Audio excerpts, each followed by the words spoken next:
இங்கே நடக்கிற அந்த விஷயங்கள பாருங்க. பின்பு பலமுள்ள வேறொரு தூதன் வானத்திலிருந்து இறங்கி வரக் கண்டேன். அப்ப தூதர்களுக்குள்ளே அந்த காரியங்கள் வித்தியாசப்படுகிறது. ஒவ்வொரு காரியத்திற்கும் ஒவ்வொரு தூதர்களை ஆண்டவர் நியமித்திருக்கிறார்.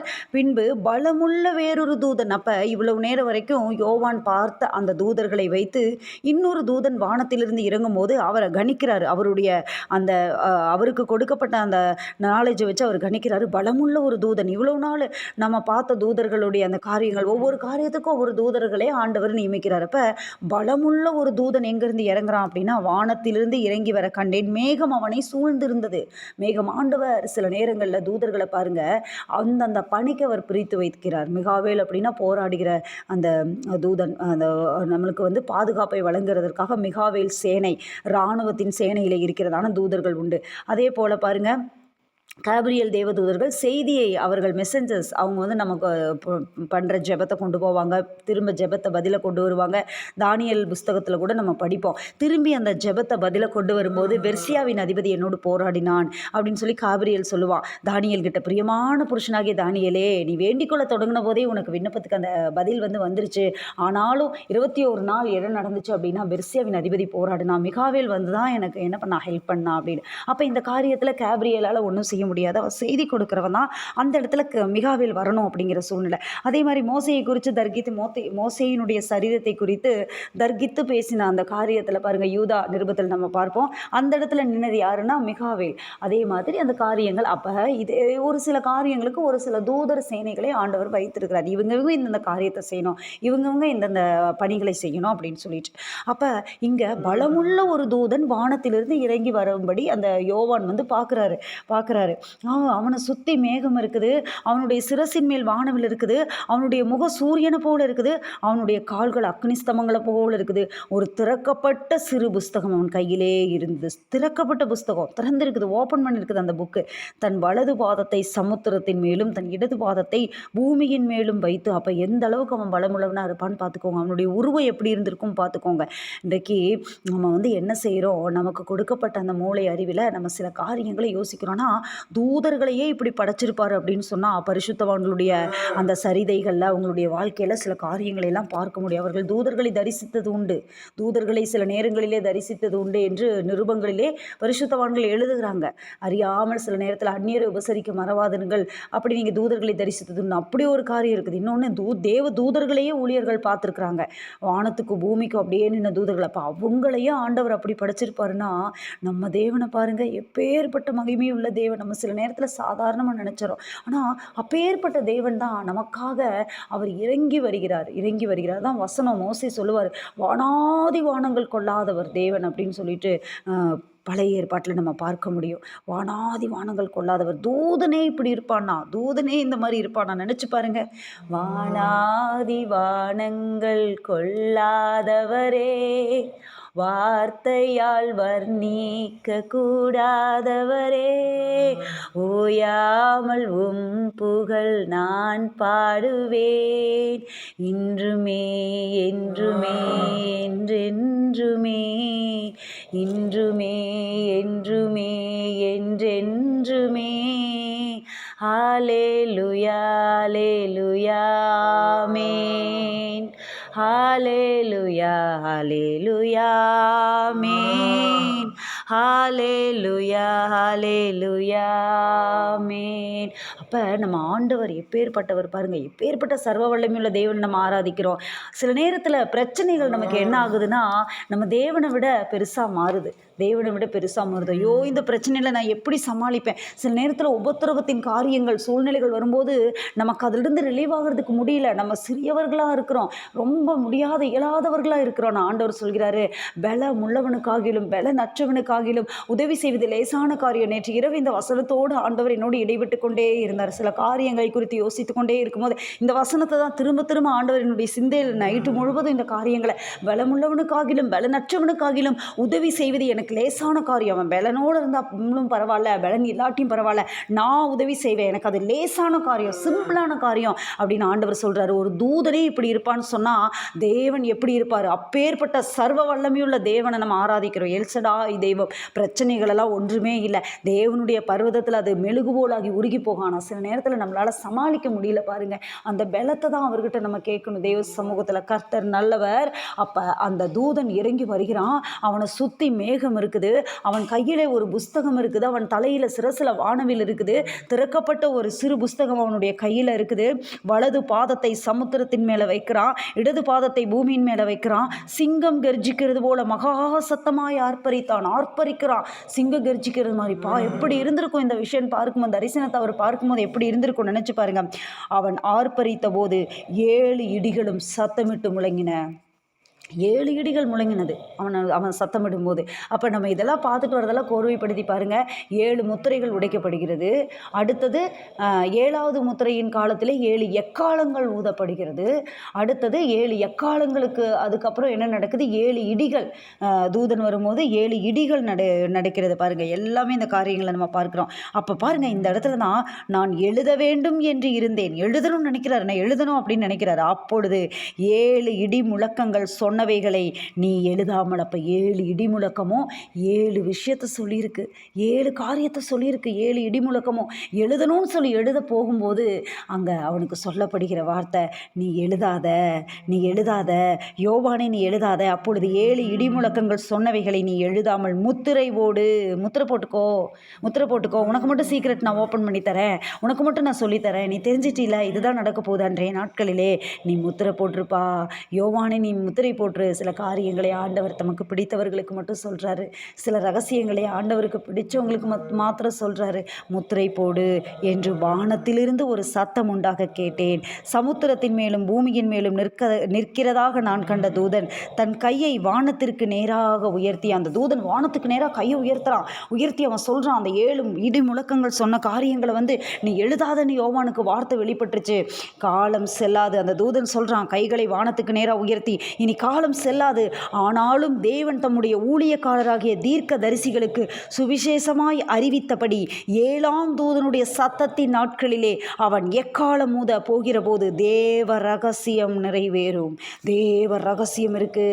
7 இடிகள் முழங்குற அந்த வார்த்தைகளை யோவானுக்கு எழுதணும்னு சொல்லி நினைக்கிறாரு, ஆனால் எழுத வேண்டான்னு சொல்லிட்டாரு. சில நேரத்தில் சில காரியங்கள் நமக்கு அறிவிக்கப்படலை அப்படின்னு சொன்னால் அந்த காரியங்களை தெரிஞ்சுக்கிறதுக்காக ரொம்ப ஆராய்ச்சி பண்ணி நம்ம தேடி நம்ம தேவையில்லாத ரெவலேஷனுக்குள்ளே போய்விடக்கூடாது. ஆண்டவர் முத்திரை போடுன்னு சொன்னார்னா அந்த முத்திரை தான். ஏன்னா அவர் ஒருவரும் திறக்கக்கூடாதபடி பூட்டுகிறவர், ஒருவரும் பூட்டக்கூடாதபடி திறக்கிறவர். அவர் முத்திரை போடு அப்படின்ட்டாருன்னா அது முத்திரை போடப்பட்டது தான், அதை திறக்கவே முடியாது. அவ்வளவுதான்.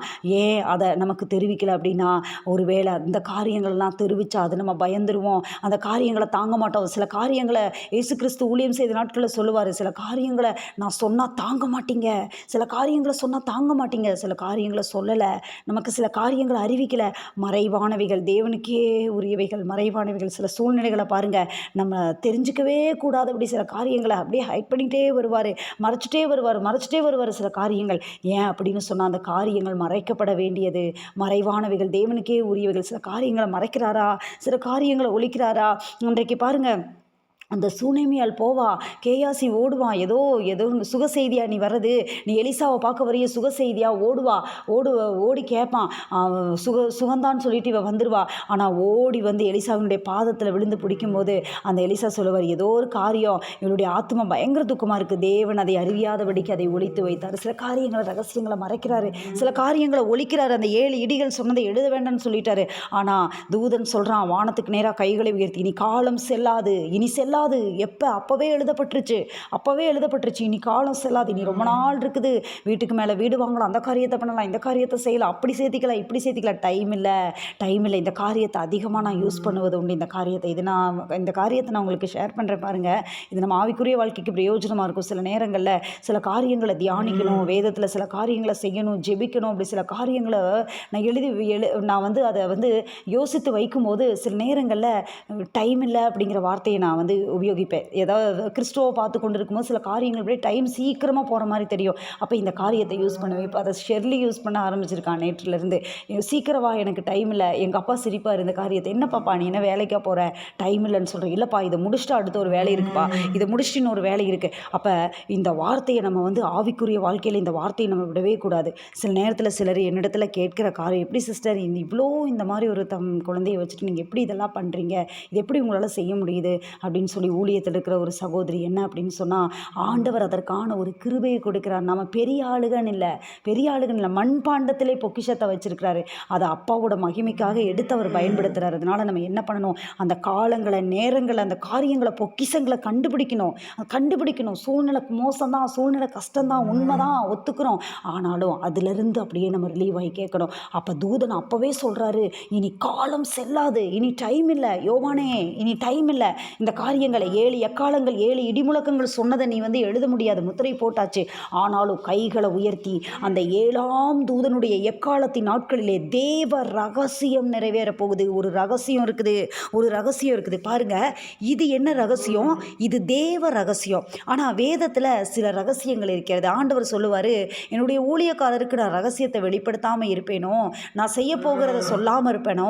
சங்கீதம் 25:14 இந்த வார்த்தை இருக்குது. கர்த்தருடைய ரகசியம் அவருக்கு பயந்தவர்களிடத்தில் இருக்கிறது, அவர்களுக்கு தம்முடைய உடன்படிக்கை தெரியப்படுத்துவார் அப்படின்னு சொல்லிட்டு, நீதிமான்களோடு ரகசியம் இருக்கிறது அப்படின்னு சொல்லிட்டு.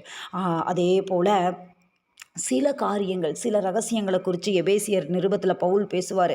எபேசியர் 3வது அதிகாரம் 6வது வசனத்தில், இந்த ரகசியம் இப்பொழுது அவருடைய பரிசுத்த அப்போஸ்தலருக்கும் தீர்க்கதரிசிகளுக்கும் ஆவியானவராலே வெளிப்பட்டது போல முற்காலங்களில் மனுபுத்திரருக்கு அறிவிக்கப்படவில்லை. இந்த ரகசியம், ஒரு ரகசியம் இருக்குது. அந்த ரகசியம் பயங்கரமான ஒரு ரகசியம். அந்த ரகசியம் பெரிய ரகசியம். 5வது அதிகாரத்தில் சொல்லிடுவார். அதே எபேசியர் நிருபத்தில் 5வது அதிகாரத்தில் சொல்லுவார், இந்த ரகசியம் பெருசு, இந்த ரகசியம் பெரியது. நான் கிறிஸ்துவை பற்றியும் சபையை பற்றியும் சொல்லுகிறேன்.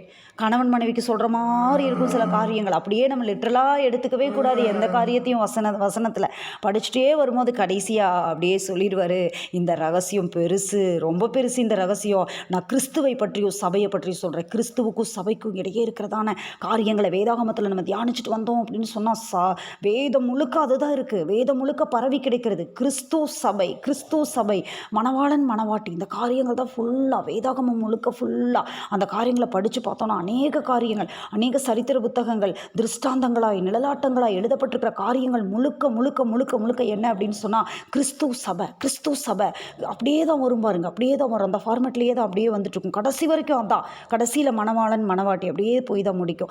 ஆவியும் மணவாட்டியும் வா என்கிறார்கள், கேட்கிறவனும் வா என்பானாக. கிறிஸ்து சபை இந்த அப்படியே தான் போயிட்டுருக்கோம். புறஜாதிகளுக்குள்ளே கொலோசையர் 1 சொல்லப்பட்டிருக்கிற வார்த்தை பாருங்க, புறஜாதிகளுக்குள்ளே விளங்கிய இந்த ரகசியத்தில் உள்ள மகிமையின் ஐஸ்வர்யம் என்னதென்று ஒரு ரகசியம் இருக்குது. அதனுடைய மகிமையின் ஐஸ்வர்யம் எப்பேற்பட்டது தெரியுமா? புறஜாதிகளுக்குள்ளது விளங்கிருச்சாமா. யூதர்கள் தள்ளிட்டாங்க, யூதர்கள் ஏற்றுக்கொள்ளலை.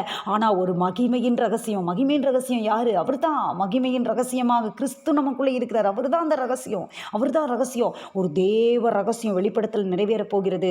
ரகசியத்தை குறித்து ஆரம்பத்திலிருந்தே ஆண்டவர் பேசிட்டு வருவார். கொலோசையர் 1 சொல்லுவார், ஆண்டவர் புறஜாதிகளுக்குள்ளே விளங்கிய மகிமையின் ஐஸ்வர்யம் என்னதென்று ஆண்டவர் என்ன பண்ணிட்டார்? தேவன் தம்முடைய பரிசுத்தவான்களுக்கு வெளிப்படுத்த சித்தமானார். பரிசுத்தவான்களுக்கு வெளிப்படுத்திடலாம் ஓகே அப்படின்னு சித்தமானார். கிறிஸ்துவானவர் மகிமையின் நம்பிக்கையாக உங்களுக்குள் இருப்பதே அந்த ரகசியம். உங்களுக்குள்ள ஒரு ரகசியம் என்ன தெரியுமா? மகிமையின் நம்பிக்கையே மாறிடாயின் இயேசுநாதா உம்மையல்லோ பற்றி கொண்டோம், உலகத்தில் வெற்றி கண்டோம். தூதித்து மகிழ்ந்து புகழ்ந்து தூயவர் உம்மை நான் பாடுவேன். தூதித்து மகிழ்ந்து மகிழ்ந்து புகழ்ந்து தூயவர் உம்மை நான் பாடுவேன். மகிமையின் நம்பிக்கை, மாறாத இயேசுநாதா, ஹல்லேலூயா. கர்த்தர் நல்லவர். அடுத்தது ஒரு ரகசியம் இருக்குது. அது என்ன ரகசியம் அப்படின்னா, அக்கிரமத்தின் ரகசியம். 2 தெசலோனிக்கேயர் 2வது அதிகாரம் 7வது வசனத்தில் சொல்லப்பட்டிருக்கிற வார்த்தையை பாருங்க. பவுல் தெசலோனிக்கே சபைக்கு எழுதின 2வது நிருபத்தில் சொல்லுவார். 2வது அதிகாரம் 7வது வசனத்தில், அக்கிரமத்தின் ரகசியம் இப்பொழுதே கிரியை செய்கிறது. அக்கிரமத்தின் ரகசியம், பாழாக்குகிற அருவருப்பு, அக்கிரமத்தின் ரகசியம் இப்பொழுதே கிரியை செய்யுது. பாருங்க, பவுலோட காலத்திலேயே அந்த காரியங்கள் கிரியை செய்ய ஆரம்பிச்சிருச்சு. பவுலுடைய காலத்திலேயே கிரியை செய்ய ஆரம்பிச்சிருச்சு. இப்பொழுதே கிரியை செய்கிறது. ஆனாலும் தடை செய்கிறவன் நடுவிலிருந்து நீக்கப்படும் முன்னே அது வெளிப்படாது. அது தடை செய்கிறவன் அப்படியே நீக்கும் முன்னே அது வெளிப்படாது. சில காரியங்கள் தடை செய்யுது, சில காரியங்கள் தடையாக இருக்குது. பரிசுத்த ஆவியானவருடைய வல்லமை, அந்த காரியங்கள் தடையாக இருக்குது. சபை எடுத்துக்கொள்ளப்படும் போது அந்த பாழாக்குகிற அருவருப்பு அப்படியே அந்த தடையெல்லாம் நீங்கி வெளிப்படும். அந்த 7 வருஷத்துக்கு அவன் வெயிட் பண்ணிட்டு இருக்கிறான். அந்த 7 வருஷம் தூதன் சொல்கிறான், இந்த இடத்துல காலம் இனி சீக்கிரம் செல்லாது, சீக்கிரமா இந்த காரியங்கள் நடக்குது. இங்கேயும் அதே தான் பாருங்க, தெசலோனிக்கேயர் எழுதப்பட்டிருக்கிறது. அக்கிரமத்தின் ரகசியம் ஒன்று, தேவ ரகசியம் நிறைவேறதுக்கு முன்னாடி அக்கிரமத்தின் ரகசியம் வெளிப்படும். வசனத்தின்படி தேவ ரகசியம் நிறைவேற போகுது 7ஆம் தூதனுடைய எக்காலத்தின் நாட்களிலே. அதுக்கு முன்னாடி அக்கிரமத்தின் ரகசியம் வெளிப்பட போகுது. ஆமாம், அக்கிரமத்தின் ரகசியம் வெளிப்பட போகிறது. அதனால் நம்ம என்ன பண்ணணும் அப்படின்னு சொன்னால், ஆண்டவரிடத்தில் மகிமையின் நம்பிக்கையாக கிறிஸ்து நமக்குள் இருக்கிற அந்த ரகசியத்தை நம்ம என்ன பண்ணணும், இன்க்ரீஸ் பண்ணணும். கர்த்தராகிய தேவனை உங்கள் இருதயங்களிலே பரிசுத்தம் பண்ணுங்கள் என்று வசனம் சொல்லுகிறது. ஒவ்வொரு நாளும் அனல் கொண்டு எழும்பணும், அனல் மூட்டி எழுப்பணும் நம்முடைய காரியத்தை. இனி காலம் செல்லாது. ஆனாலும் தேவன் தம்முடைய ஊழியக்காரராகிய தீர்க்கதரிசிகளுக்கு சுவிசேஷமாய் அறிவித்தபடி 7ஆம் தூதனுடைய சத்தத்தின் நாட்களிலே அவன் எக்காலம் ஊதப் போகிற போது தேவ ரகசியம் நிறைவேறும் என்று வானத்தையும் அதில் உள்ளவைகளையும் பூமியையும் அதில் உள்ளவைகளையும் சமுத்திரத்தையும் அதில் உள்ளவைகளையும் சிருஷ்டித்தவரும் சதா காலங்களிலும் உயிரோடு இருக்கிறவருமானவர் மேல் ஆணையிட்டு சொன்னான். ஆணையிட்டு அவன் சொல்கிறான், இதெல்லாம் உருவாக்கின அந்த தேவாதி தேவன் மேலே ஆணையிட்டு அவன் சொல்கிறான். சதா காலங்களிலும் உயிரோடு இருக்கிறவர் மேலே ஆணையிட்டு சொல்கிறான், நான் வானத்திலிருந்து பிறக்க கேட்ட சத்தம் மறுபடியும் என்னுடனே பேசி சமுத்திரத்தின் மேலும் பூமியின் மேலும் நிற்கிற தூதனுடைய கையில் இருக்கும் திறக்கப்பட்ட சிறு புஸ்தகத்தை போய் வாங்கிக்கொள் என்று சொல்ல, நான் தூதனிடத்தில் போய் அந்த புஸ்தகத்தை எனக்கு தாரும் என்றேன். அதற்கு அவன், நீ இதை வாங்கி புசி, இது உன் வயிற்றுக்கு என்னவா இருக்கும் அப்படின்னு சொன்னால், இது உன் வயிற்றுக்கு இது இனிப்பாக இருக்கும், மதுரமாக இருக்கும், ஆனால் உன் கசப்பாக இருக்கும். ஆனால் உன் வாய்க்கு இது தேனை போல மதுரமாக இருக்கும். இது வயிற்றுக்கு தான் கசப்பு, ஆனால் வாய்க்கு நீ புசிக்கும் போது மதுரமாக இருக்கும். நான் அந்த சிறு புஸ்தகத்தை அந்த தூதனுடைய கையிலிருந்து வாங்கி புசித்தேன். என் வாய்க்கு அது எப்படி இருந்துச்சான், தேனை போல மதுரமாக இருந்தது. நான் அதை வாங்கி புசித்த உடனே என் வயிறு கசப்பாயிற்றப்ப வேத வசனங்களை வாங்கி புசிக்கிற அந்த அனுபவம், திறக்கப்பட்ட சிறு புஸ்தகத்தை யோவான் வாங்கி புசிக்கிறாரு. ஏன்னா அநேக ஜாதிகளுக்கு அவர் தீர்க்க தரிசனம் உரைக்கணும். சாப்பிடும்போது தேன் போல தான் இருந்தது, ஆனால் சில காரியங்களை நம்ம சொல்லணும், வயிற்றுக்கு கசப்பாக இருந்தது. சில நேரத்தில் தரிசிகள் இப்படி சொல்லுவாங்க, பாரம் என்கிற வார்த்தையை சொல்லுவாங்க. எரேமியாவுடைய பாரம் அப்படி இந்த சில காரியங்களை குறித்து பாரம் அப்படி அந்த காரியங்களை சொல்லுவாங்க.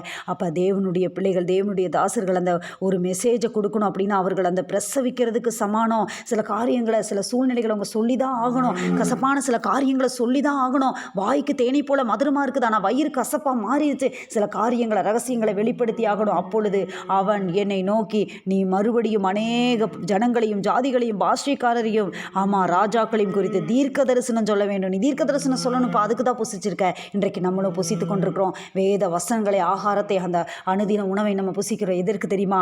அநேக தீர்க்க தரிசனங்களை உரைக்க, அநேக காரியங்களை சொல்ல. வேதம் முழுக்க தீர்க்க தரிசனம். வேதத்தின் வசனங்களை எடுத்து சொல்ல, வேதத்தின் காரியங்களை எடுத்து சொல்ல, அநேகருக்கு சொல்ல, தெரியாதவர்களுக்கு சொல்ல. இப்படி இருக்குது, வசனத்தில் இப்படி இருக்குது, நீங்கள் தெரிஞ்சுக்கோங்கன்னு சொல்ல ஆண்டவர் நம்மை அபிஷேகம் பண்ணியிருக்கிறார். அதற்கு என்ன செய்யணும்?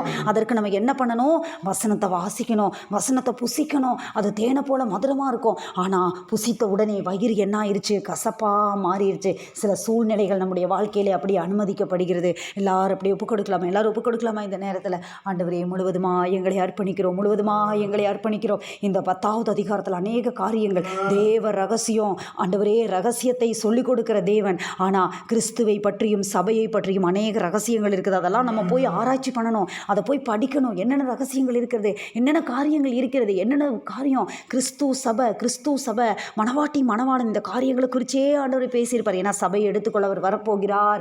அந்த தேவ ரகசியம் நிறைவேற போகிறது.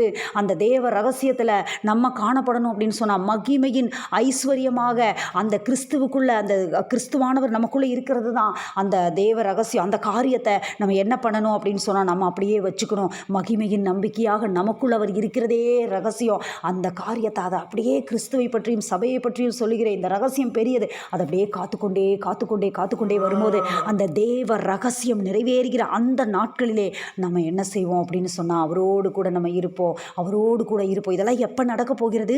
இதெல்லாம் பாருங்க, பகிரங்க வருகையில் நடக்க போகிறது. தேவ ரகசியம் நிறைவேறும் பகிரங்கமாய். அதற்கு முன்னாடியே ஆண்டவர் என்ன பண்ணிடுவார்? சபையை எடுத்துக்கொண்டுருவார். உபத்திரவத்தின் காலத்தில் நமக்கு இங்கே வேலை இல்லை, நம்ம இங்கே இருக்கக்கூடாது அந்த 7 வருஷம். ஆமாம், அந்த காரியம் நீ காலம் செல்லாது. அதே சமயத்தில் யோவானுக்கு சொல்லப்பட்ட வார்த்தை, நீ வாங்கி புசி. நாங்கள் வாங்கி புசிக்கணும் ஆண்டவரே. அந்த சிறு புஸ்தகத்தை, வேதத்தின் வார்த்தைகளை வாங்கி நாங்கள் புசிக்கணும். அநேகருக்கு தீர்க்க தரிசனம் சொல்ல, அநேகருக்கு வேதத்தின் வசனங்களை சொல்ல நாங்கள் ஒப்புக் கொடுக்கிறோம் ஆண்டவரே. இந்த அதிகாலையிலே வந்த ஒவ்வொரு தேவ பிள்ளைகளையும் ஆசீர்வதிங்க. தேவ கிருபை மூடிக்கொள்ளட்டும், தேவனுடைய பலன் மூடிக்கொள்ளட்டும் ஆண்டவரே. தேவ ரகசியம் ஆண்டவரே எங்கள் வாழ்க்கையில் நிறைவேறட்டும் ஆண்டவரே. மகிமையின் நம்பிக்கையாக கிறிஸ்துவானவர் எங்களுக்குள்ளே இருக்கிற அந்த ரகசியத்தை நாங்கள் காத்துக்கொள்ள எங்களுக்கு உதவி செய்யுங்க. தொடர்ந்து ஆண்டவரே அப்பா, வாலிபர் கூடுகையில் தேவனுடைய வல்லமையான கரம் ஆண்டவரே இறங்க நாங்கள் ஒப்புக் கொடுக்கிறோம். வல்லமையில கரம் இறங்க நாங்கள் ஒப்புக் கொடுக்கிறோம் ஆண்டவரே. முழுவதுமாக எங்களை தாழ்த்திக்கிறோம், முழுவதுமாக அர்ப்பணிக்கிறோம். இந்த வார்த்தைகளை ஆசீர்வதித்து கொடுங்க. சகல துதிகன மகிமையெல்லாம் நமக்கு ஏறடிக்கிறோம். இயேசு கிறிஸ்துவின் நாமத்தில் பிதாவே, ஆமென்.